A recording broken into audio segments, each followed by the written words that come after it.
சென்னல் எம்ஜிஆர் சேனலுக்கு சப்ஸ்கிரைப் பண்ணுங்க, லைக் பண்ணுங்க, ஷேர் பண்ணுங்க, கமெண்ட் பண்ணுங்க. மறக்காம எங்க சேனலை பார்க்க மிஸ் பண்ணாதீங்க. தொடங்கி திண்டுக்கல் சேர வந்தது. ஆட்சி கட்சியை சேர்ந்த 20 லட்சம் ரூபாய் ஒரு தொழிலுக்கு தடை செய்திருக்கின்றார்கள். மதுரை முத்தகாரரை கேட்டால் தெரியும். அவர் அங்கே பணியாற்றுகிறார். நாங்கள் தேர்வு செய்வது ஆயிரக்கணக்கில். எங்களிடம் மிகவும் நிதி தண்டை வைத்து நாங்கள் போட்டியிட்டோம். அங்கே மக்கள் முடிவெடுத்தார்கள். யார் பணம் கொடுத்தாலும் சரி, எந்த தலைமை எழுப்பினாலும் சரி, நாங்கள் அதிமுக ஓட்டு போடுவது என்று முடிவெடுத்தார்கள். என்னை அண்ணன் என்று சொன்னார். ராமச்சந்திரன் அண்ணன் முத்துராமலிங்கத்து சேவர்களுடைய வகுப்பை சேர்ந்தவர்கள் என்னை ஆதரிக்கக்கூடாது, என்னை அந்நிய ஆதரிக்கின்ற காலத்தால் ஆதரித்தார்கள் சொன்னார்கள். நான் பல மேடைகளுக்கு போனேன். சேவை வகுப்பை சேர்ந்த பல நண்பர்கள், பல தொண்டர்கள், வாழ்வர்கள், இளைஞர்கள், பெரியவர்கள், அந்த அமைப்பை சேர்ந்தவர்கள் கூட்டம் போட்டிருந்தார்கள். முத்துராமலிங்க சேவருடைய படமும் இருந்தது. எனது படமும் வைத்தார்கள். அவருக்கு தகுதி உள்ளவன், அவருக்கு சராசரியாக இளைஞருக்கு சமம் உள்ளவன் என்றுதான் சொல்லிக் கொள்ளவில்லை.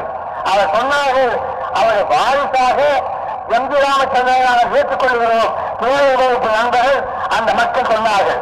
அதன் பிறகுதான் எந்த பணமும் தகுதி செய்ய முடியாமல் இருந்து 2,60,000 வாக்குகளை பெற்றோம். அதைத்தான் நாங்கள் நம்புகின்றோம். தேர்தல் வந்தால் நாங்கள் பணத்தை நம்ப தயாராகவில்லை. இப்ப கூட்டம் போடுவதற்காக பணத்தை சேர்க்கின்றோம். அந்த கூட்டத்தை நடப்பதற்கு செலவு செய்வதற்காக பணத்தை சேர்க்கின்றோம். ஓட்டு போடுகின்ற மக்களுக்கு பணத்தை கொடுத்து 5 ரூபாயா, 10 ரூபாயா, 25 ரூபாயா என்று ஒவ்வொரு வாக்கையும் நேரம் விட்டு 100 ரூபாயை கொடுத்து அதை வாங்கிக் கொள்ளலாம் என்ற நிலையில் நாங்கள் இல்லை. எங்களுக்கு உங்கள் உள்ளம் வேண்டும், உங்கள் நல்ல எண்ணம் வேண்டும், உங்களுடைய ஆட்சி வேண்டும், ஆதரவு வேண்டும். அதை பெறுவதற்குத்தான் நாங்கள் முயற்சிக்கின்றோம் என்பது ஒரு எந்த வகையும் இல்லை. எந்த மனசாட்சி வைத்துக் கொண்டு நாங்கள் வாழ்கின்றோமோ அதை கொள்ளும்படுகின்றேன். அதை நிறைவேற்ற நாங்கள் முயற்சிக்கின்றோம். அண்ணா அவர் சொன்னார்கள், எப்படி ஆட்சிக்கு போனாலும் பதவிக்கு போனாலும் மக்களுடைய பெருமையாக எப்படி செல்கின்றாரோ அதே நிலையில் வாழ்ந்து மறைந்து விட வேண்டும் சொன்னார்கள். அவர் சொன்னது மட்டுமல்ல, செய்து காண்பித்தார்கள். இன்றையும் லட்சக்கணக்கான ரூபாயை நிதித்திரட்டி கொடுத்திருக்கின்றார்கள். அந்நியாருக்கு கொடுத்ததையும் குற்றம் என்று சொல்லவில்லை. கொடுத்ததற்காக அவரை பாராட்டுகின்றேன். நல்லது யார் செய்தாலும் நாங்கள் பாராட்டுகின்றோம். ஆனால் ஒன்றை புரிந்து கொள்ள வேண்டும். அண்ணா அவர்கள் தங்கள் குடும்பத்தை ஏழையாகவே விட்டுச் சென்றாரே தவிர கோடீஸ்வரராக விட்டுச் செல்லவில்லை. அந்த தத்துவத்தை மக்கள் புரிந்து கொள்ள வேண்டும். புரிந்து கொள்ளாதவர்கள் விசாரணையும் நின்றாக வேண்டும். ஒன்று மட்டும் சொல்லுவேன், விளக்கமாகவும் சொல்லுவேன், அழுத்தம் திருத்தமாக சொல்லுவேன். எழுதியை படிக்க முடியாத வாய்ப்பில்லாதவர்களுக்கு பொய்யும்படி சொல்கின்றேன். 2 பெரிய மனிதர்கள் வந்தார்கள். எட்டாவது பார்க்க வந்தார்கள். எதற்கு என்று கேட்டேன். பேச வேண்டும் என்றார்கள். எதை பற்றி என்று அதிமுகவும் திமுகவும் ஒன்றாக மீண்டும் இணைந்து வர வேண்டும், ஒன்றாக பணியாற்ற வேண்டும் என்பதை பற்றி நாங்கள் பேச வேண்டும் என்றார்கள். நான் சொன்னேன், பேசுங்கள், ஆனால் உங்கள் எண்ணத்தை முடிவாக வைத்துக் கொண்டு வராதீர்கள். நீங்கள் பேசுங்கள், நான் பதில் சொல்லுவேன் என்று சொன்னேன். அது நாகரிகம். வந்தார்கள். நான் கேட்டேன், இணைக்க வேண்டும் என்று சொல்கின்றேன். திராவிட முன்னேற்ற கழகத்தின் பெயரை மாற்றிவிட்டு அதிமுக என்று வைத்து அதிலே திராவிட முன்னேற்ற கழகத்தை இணைக்கப் போகின்றீர்களா, நண்பரை கேட்கப் போகின்றீர்களா?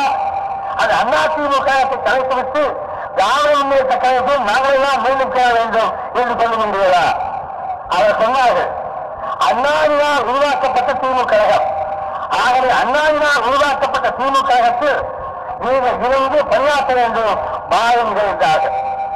நான் திரும்ப கேட்டேன், அண்ணாவினால் உருவாக்கப்பட்ட திமுக கழகம் என்றால் அவைப்பேரும் விபத்திலும் நம்பிக்கை பெற்ற மக்கள் ஆதரவு பெற்ற திமுகவாக அது இருக்கிறதா? அண்ணாவின் கொள்கை நிறைவேற்றப்படுகிறதா? வீடு கட்டிவிட்டால், கண்ணொழி விளங்கி விழா நடத்திவிட்டால், சைக்கிள் விட்டா கொடுத்து விட்டால், கையெழுத்துகள் வாங்கி கொடுத்து விட்டால், அதோடு மேடையை முடிவு வைத்தாரா? மக்கள் கேட்கிறார். சென்னையிலே நண்பர்கள் கேட்டார்கள். மேடையிலே எழுதி கொடுத்தார்கள். தையல் மிஷின் 1000 வாங்கினீர்களே, அதை 10,000 வாங்கி இருக்கிறீர்கள், வைத்துக் கொள்ளுங்கள். வேலைகளுக்கெல்லாம் கொடுத்தீர்கள் வைத்துக் கொள்ளுங்கள். அந்த தையல் மிஷின்களுக்கெல்லாம் ஆதரவு கொடுத்தீர்களே, அதை கிடைத்த லஞ்சம் எவ்வளவு கேட்கின்றார்கள். சைக்கிள் விசாரணை செய்தீர்களே, அதை கிடைத்த லாபம் எவ்வளவு, லஞ்சம் எவ்வளவு, யாருக்கு போய் சேர்ந்தது? இப்படி ஒவ்வொன்றுமே சந்தேகப்படுகின்றார்கள். சந்தேகப்படும் இந்த சூழ்நிலை உருவாகிவிட்டதற்கு காரணம் இந்த இடம் இங்க பேசினாரா இல்லையா எனக்கு தெரியாது. இருந்தால் நினைவுபடுத்துகிறேன். நீங்கள் அமைதியாக இருப்பதால் உரம் வாங்க போனால் 10 ரூபாய் அதிகமாக கேட்கிறார்களா? சட்டை வாங்க போனால் கிலோவுக்கு 1 ரூபாய் கொடு. ஏன் நிதி கேட்கிறார்களா? எதற்காக? சூழ்நிலை வைப்பதற்காக. கண்ணீர் கட்டுவதற்காக என்று சொன்னாலும், மருத்துவமனை கட்டுவதற்காக என்று சொன்னாலும், எந்த காரணம் சொன்னாலும் நிதி கேட்கிறார்கள். நான் 12 கேட்கின்றேன். வரி வாங்குகிறீர்களா? பட்ஜெட் நிதிநிலை அறிக்கை தயார் செய்கின்றீர்களா? நிதிநிலை அறிக்கை தயார் செய்யும் பொழுது இதையெல்லாம் மக்களுக்கு செய்ய வேண்டும் என்று நிதிநிலை அறிக்கை தயார் செய்யும் போது தெரியாதா? இதற்காக இத்தகைய ரூபாய்கள், இந்த அணைக்கத்திற்காக இத்தகைய ரூபாய்கள் என்று தள்ளித்தள்ளி ஒதுக்கி வைத்து கணக்கிடுகின்றீர்களே, அதை இதையும் சேர்த்து கணக்கிட்டு வைக்க வேண்டாமல் இந்த கேள்விக்கு பதில் அவர் தெரிவிக்க வேண்டும். என்ன சொல்கிறார்? இதையெல்லாம் அவ்வப்போது நிதியாக கேட்கின்றோம். இது அரசுக்கு சொந்தமாக அல்ல, இது பொதுநிலைக்கு ஆகவே நிதி கேட்கின்றோம், வரவேற்கின்றேன். அந்த பதில் அவர் சொன்னார் என்றால், இந்த விதமாக நிதி கேட்டோமே, தொண்டர்களுக்கு, தோழர்களுக்கு, கட்சி நண்பர்களுக்கு பணம் வசூலித்தோமே, அதுபோல் போய் கேட்க வேண்டும். அதிகாரிகளை அனுப்பி கேட்பது என்றால் ஏதோ இங்கெல்லாம் சொல்கிறார்கள், யுத்த நேரத்தில், போர் நேரத்தில் ஒரு பெரிய வைத்து வாங்கினால் ஒரு துண்டும் வாங்க வேண்டும் சொல்கிறார்கள். ஒரு சேலை வாங்கினால் இன்னொரு துண்டும் வாங்க வேண்டும், அதையும் தலையில் கட்டுவார்கள். அதுபோல நீ சர்க்கரை வாங்கினால் 1 ரூபாய் கொடு, உரம் வாங்கினால் 10 ரூபாய் கொடு என்று சொல்கிறானால் இது வற்புறுத்தல் அல்லாமல் எப்படி அன்பளிப்பாகவும் கையிலேயும் எடுப்பதை குறித்து தகவல் தர்மம் இல்லையா? நீங்கள் என்று சொல்லுகிறார்கள், நீங்கள் சாதாரண மக்களாக மக்களிடம் வசூலிக்க வேண்டும். முன்ன மதிப்பீட்டு ஏற்படுத்துகிறார்கள் அண்ணா அவர்கள், அதுபோல் நிதி வசூலிக்க வேண்டும். இதற்கு ரசீது உண்டா? இல்லை. 1 ரூபாய் கொடுத்தவர்கள் 1 ரூபாய் ரசீது வாங்க முடியுமா? இல்லை. 10 ரூபாய் கொடுப்பதற்கு ரசீது உண்டா? இல்லை. நான் 12 கேட்கின்றேன். அமைச்சரும் அதிகாரிகளும் நியாயமானவர்கள் லஞ்சங்களை வாங்குவதை வைத்துக் கொள்வோம். இந்த பணம் வசூலிக்கின்றார்கள், அவர்கள் கொடுப்பதுதான் உங்களுக்கு தெரியும்.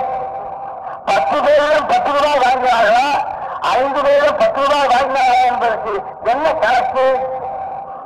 நானும் எத்தனையும் இன்னும் 5 பேரும் உட்கார்ந்து வந்து ஒரு 100 பேரும் வாங்கியிருந்தோம் 10 ரூபாயாக. நாங்கள் கணக்கு கொடுக்கின்றோம் 50 பேரா தந்தார்கள் என்று. அந்த பாக்கி 500 ரூபாய் என்று போடுறோம். அதை கேட்க வேண்டாமா? கேட்க வேண்டும் என்றால் ரசீது கொடுக்க வேண்டாமா? ரசீது கொடுத்தால் மக்கள் கேட்பார்கள், இது அநியாயம் அல்லவா? வெளியே தெரிந்துவிடும். வெளியே செல்லக்கூடாது என்பதற்காக ரசீது கொடுக்கப்படவில்லை. அதன் விளைவாக ஊழல் நடைபெறுகிறது. ஆக ஊழல் செய்கின்ற காரியங்களால் கீழையும் நல்லவர்கள் கெடுத்து விடுகிறது என்பதை நான் இங்கே திட்டவட்டமாக சொல்கிறேன். மலை முத்தல்வார்கள் அழைத்து விட்டிருக்கின்றார்கள். அந்த ஐக்கியை சொல்லியிருக்கின்றார், இந்த கண்மொழி வழங்கெல்லாம் வருகிறாரெல்லாம் மக்களை கவருங்கள் என்று சொல்லியிருக்கின்றார். திண்டுக்கல் தேவை முடிந்தவர்களே மக்கள் நம்மை நம்பியதை வேண்டுவிட்டார்கள், நம்ம வேண்டாம் என்று சொல்கின்றார்கள். பதவி விலகிட வேண்டும் எழுதி நிற்கின்றார், சொல்லி நிற்கின்றார். அதன் விளைவு அவர் மேலே குற்றச்சாட்டு. இவர் புதிய ஒரு கட்டியிருக்கிறார், 7 பரமதி தேர்தல் உட்கொண்டிருக்கிறார்கள். அதில் அவர் சொல்லியிருக்கிறார், கணக்கு காண்பிக்க தயார் என்கிறார்கள். விசாரணைக்கு அமைத்தால் என் கணக்கு காண்பிக்கின்றேன், வருமான அலுவலகத்தை இருக்கிறது கொண்டு வந்து ஒப்படைக்கிறேன் என்று சொல்லுகின்றார். என்னை சொன்னார்கள், வருமான வரிப்பாட்டை நான் ஏமாற்றுகிறேன் என்று என்னுடைய கருத்து பெற்றார்கள். நான் 12 கேட்கிறேன், கணக்கு காண்பித்தால் தானே எவ்வளவு ரூபாய் ஏமாற்றுகிறேன் என்று மக்களுக்கு தெரியும். கணக்கு காண்பித்திருந்தால் தானே எத்தனை ரூபாய் எனக்கு சம்பளம் வந்தது, எத்தனை ரூபாய் ஒழித்து வைத்து என்பதை கண்டுபிடிக்க முடியும். நான் கணக்கு காண்பிக்காமல் இருந்திருந்தால் நான் எவ்வளவு எடுத்துக்கொண்டேன் என்று யாராவது கண்டுபிடிக்க முடியுமா? நான் ஒழுங்காக கணக்கு காண்பித்தேன். கணக்கு காண்பிக்கும் வேறாக எனக்கு வருமான வரி போடப்பட்டது. இன்னொன்று சொன்னார், மறு முத்தைய சொல்லியிருக்கிறார், கட்சிக்காரர்கள் ஏமாற்றி இருக்கிறார். இந்தியா காங்கிரசிடம் அதிமுக குறித்த தொண்டர்களின் தலைவர்களையும் ஏமாற்றி அதிமுக கொஞ்சம் சேர்த்துவிடப் போகிறது. ராமச்சந்திரன் அப்படி செய்கிறான். அதற்காகத்தான் இந்திரா காந்தியம் ஏதோ ஒப்பந்தம் செய்து கொண்டு இந்த கட்சியை தொடங்கி திமுக அழித்து பார்க்கிறார் வேறு என்று சொன்னார்கள். நான் 11 சொல்கிறேன். அந்த ஏழு நான் குறிப்பிட்ட 7 பறிமுறை செய்யப்பட்டுவிட்டேன் சொன்னார். ஆகவே அது மக்களுக்கு செய்ய முடியாமல் போய்விட்டது. உங்களிடம் சொல்கிறேன், இந்த நாளில் நான் உறுதியாக வேண்டும். நான் திராவிட முன்னேற்ற கழகத்தில் இருந்தபோது 2 லட்சம் ரூபாய் ஒவ்வொரு ஆண்டும் நான் அந்த பணத்தை பதிவிட கட்ட வேண்டும் என்று எனக்கு தகவல் அனுப்பப்பட்டது. கற்றுக்கொண்டிருந்தேன். நான் அதிமுக தொடங்கியதும் 2 லட்சம் ரூபாய் கட்ட வேண்டும் உத்தரவு வந்தது. அடுத்த ஆண்டு 2 லட்சம் ரூபாய் கட்ட வேண்டும் உத்தரவு வந்தது. இந்த ஆண்டு 5 லட்சம் ரூபாய் கட்ட வேண்டும் எனக்கு உத்தரவு வந்திருப்பது கற்றுக்கொண்டிருக்கிறேன். நான் லாபத்தில் கருவி ஏதாவது ஒப்பந்தம் பேசியிருந்தால் என் வருமானமே பாக்கி இல்லை என்று சொல்லக்கூடிய செய்தியெல்லாம் மக்களுக்கு தந்திருக்க வேண்டும்.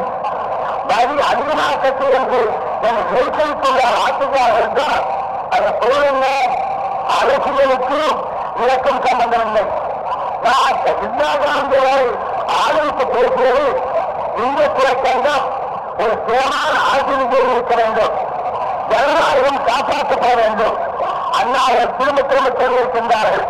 மக்களாட்சி தத்துவத்தை நாம் கட்டி காப்பாற்றாவிட்டால் விவேகாதிகாரம் வரும், சர்வாதிகாரம் வரும், மேகாதிபத்தியம் வரும். தேசபோக முதலாளிகளை பெருகியே அங்கே ஆட்சியில் இருப்பார்கள். நம்முடைய முயற்சியெல்லாம் சமுதாயத்திற்கு நோக்கமெல்லாம் சமதர்மத்தை கொண்டு வந்து நாம் செய்ய தியாகமெல்லாம் உழைப்பெல்லாம் வீணாகிவிடும். எந்தெந்தைக்கும் நாம் சமூகத்தில் மதத்திற்கும் மூல நம்பிக்கைகளுக்கும் நாம் அடிமையாகிறோம் சொன்னார்கள். அதிகமாக கடைபிடித்தோம். இந்திரா காந்தியே இருக்க வேண்டும் என்கிறாக சொல்லவில்லை. இந்திரா காந்தி அன்பர்களுக்கு மாற்றி இருந்தால் நீங்கள் சொல்லுங்கள் என்று கேட்கிறோம். அரசியல்வாதியாக இருக்கின்றாராம், அரசியல் நடத்துகின்றாராம். அதிமுக ஆட்சி கட்சியாக மாற்றுவார் என்று பார்த்தால் பேசும்படியாக அவருக்கு வாழ்ந்துவிட்டிருக்கிறாரா? இந்திய அரசியலில் அக்கறை காண்பிக்கக் கூடாதா? அன்பை காண்பிக்க வேண்டாமா? மறுவாழ்ந்தோடு சட்டப்படி அதிமுக மக்கள் செல்வா கூட்டம் என்றோ அதை கூட்டம் கூடுதல் என்று வைத்துக் கொண்டு நாங்கள் தான் ஆட்சியை இருக்கிறோம். பொன்மனச்செம்மல் எம்ஜிஆர் சேனலுக்கு சப்ஸ்கிரைப் பண்ணுங்க, லைக் பண்ணுங்க, ஷேர் பண்ணுங்க, கமெண்ட் பண்ணுங்க. மறக்காம எங்க சேனலை பார்க்க மிஸ் பண்ணாதீங்க.